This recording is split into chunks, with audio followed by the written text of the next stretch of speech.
ضرور قبول ہوگی تمہاری دعائیں، یہ وعدہ ہے اللہ کا۔ اللہ تمہاری بہتری کے لیے تاخیر ضرور کرتا ہے، لیکن وہ بھولتا نہیں۔ تقدیر کا لکھا بدل دیتی ہے۔ تڑپ سے مانگی ایک دعا، جو تم چاہتے ہو مانگو، وہی ملے گا، ضرور ملے گا۔ اللہ نے اگر دل دعاؤں کی جانب موڑا ہے تو کچھ تو ہے جو اس نے بدلنے کا سوچا ہے، اور ایک دن جب تمہاری ساری دعائیں قبول ہو جائیں گی نا، تو تمہیں اپنے پچھلے رونے اور تڑپنے پر بہت پیار آئے گا، اور ایک روز وہ رب تمہاری دعاؤں کو ایسے قبول فرمائے گا کہ تم اپنی تقدیر پر حیران رہ جاؤ گے۔ جو دعائیں قبولیت میں وقت لے رہی ہیں وہ تمہارے نصیب میں لکھی جا چکی ہیں۔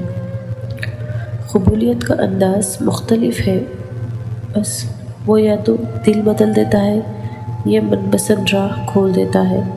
وہ معاف کر دیتا ہے، وہ تھام لیتا ہے، اور تڑپتے دل سے نکلنے والی دعائیں کبھی رد نہیں کرتا۔ جیسے وہ رب سجدے سے پہلے تمہیں دعا کرنا سکھاتا ہے، ویسے ہی وہ تمہارے مانگنے سے پہلے قبولیت کے وسیلے بناتا ہے۔ تم کہتے ہو میری دعاؤں میں اثر نہیں، تمہیں اس پر صبر کرنے پر بہت سا اجر دینے کے لیے ہی تو چنا گیا ہے۔ جو بات تمہارے دل سے نہیں نکل رہی تو جان لو کہ وہ ہوگی ضرور پوری۔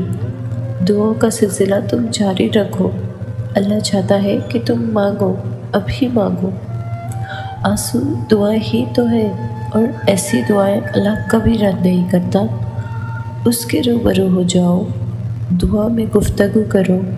وہ نبی اکرم صلی اللہ علیہ وسلم جو روئے ہیں میری امت کر کے، تم اس رب کے بھی اتنے پیارے ہو جو بلاتا ہے تمہیں میرا بندہ کہہ کر۔